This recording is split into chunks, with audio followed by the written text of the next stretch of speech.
Gangsta Granny by David Walliams. Chapter 6. Cold Wet Egg. This Friday night would have been just as spectacularly dull as the last if Ben hadn't remembered to bring his magazine with him this time. Once again, Mum and Dad dumped their only child at Granny's. As soon as he arrived, Ben rushed past her into his cold, damp little bedroom, shut the door, and read his copy of the latest Plumbing Weekly from cover to cover. There was an amazing guide with lots and lots of colour photographs showing how to install the new generation of combi boilers. Ben folded over the corner of the page. Now he knew what he wanted for Christmas. Once he'd finished the magazine, Ben sighed and headed to the living room. He knew he couldn't stay in his bedroom all evening. Granny looked up and smiled when she saw him. "Scrabble time," she exclaimed cheerily, holding up the board. The next morning the air was thick with silence. "Another boiled egg?" said Granny as they sat in her run-down little kitchen. Ben didn't like boiled eggs and hadn't finished his first one yet. Granny could even ruin food this simple. The egg would always come out all watery, and the soldiers were always burnt to a cinder. When the old lady wasn't looking, Ben would flick the egg gloop out of the window with his spoon and hide the soldiers behind the radiator.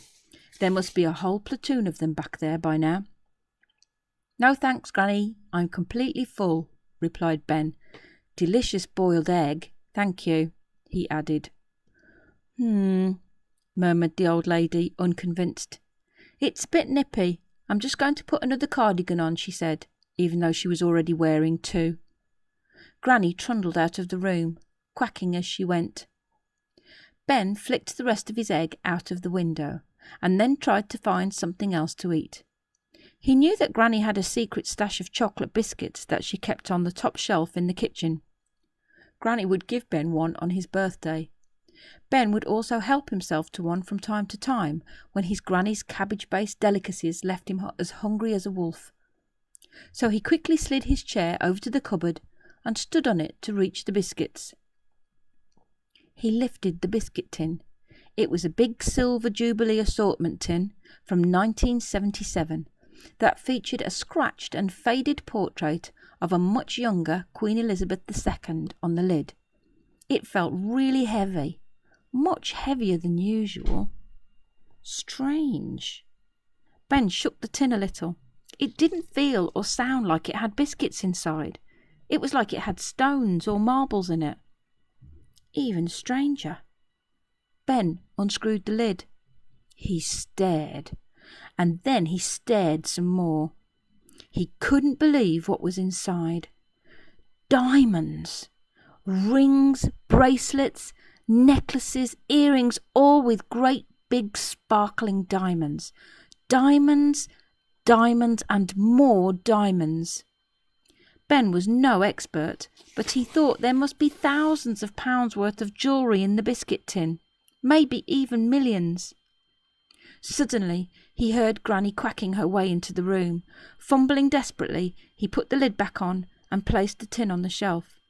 He leapt down, yanked his chair over, and sat down at the table. Glancing at the window, he realised that his flicked egg hadn't flown out into the garden, but was smeared across the glass. Granny would need a blowtorch to get that off if it dried. So he rushed over to the window and sucked the cold, wet egg off the glass, then returned to his seat. It was too unpleasant to swallow, so, in a panic, Ben kept it in his mouth. Granny shuffled back into the kitchen wearing her third cardigan, still quacking. "Better get your coat on, young man. Your mummy and daddy will be here in just a tick," she said with a smile. Ben reluctantly swallowed the cold, wet egg. It slipped down his throat. Yuck, yuck, and double yuck. "Yes," he said, fearing he would vomit and deposit the egg back on the window. Scrambled. Chapter 7.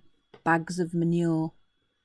"Can I stay at Granny's again tonight?" announced Ben from the back seat of his mum and dad's little brown car. The diamonds in the biscuit tin were so puzzling, he was desperate to do some detective work. Maybe even search every nook and cranny of the old lady's bungalow. This was all awfully mysterious. Raj had said his granny might have a secret or two, and it seemed like the newsagent was right.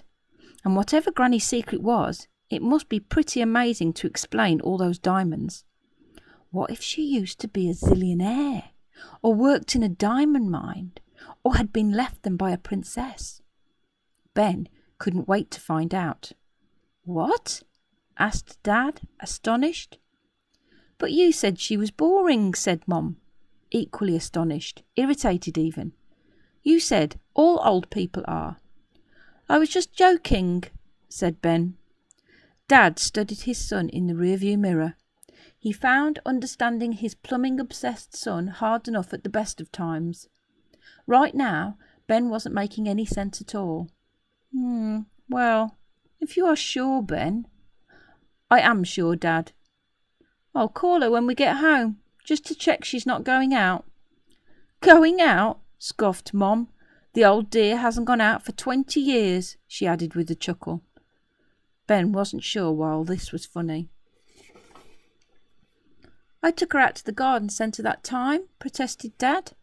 It was only because you needed someone to help you carry a load of bags of manure, said Mom. She had a super day out, though, said Dad, sounding miffed. Later, Ben sat alone on his bed. His mind was racing. Where on earth had Granny got the diamonds? How much were they worth? Why would she live in that sad little bungalow if she was so rich?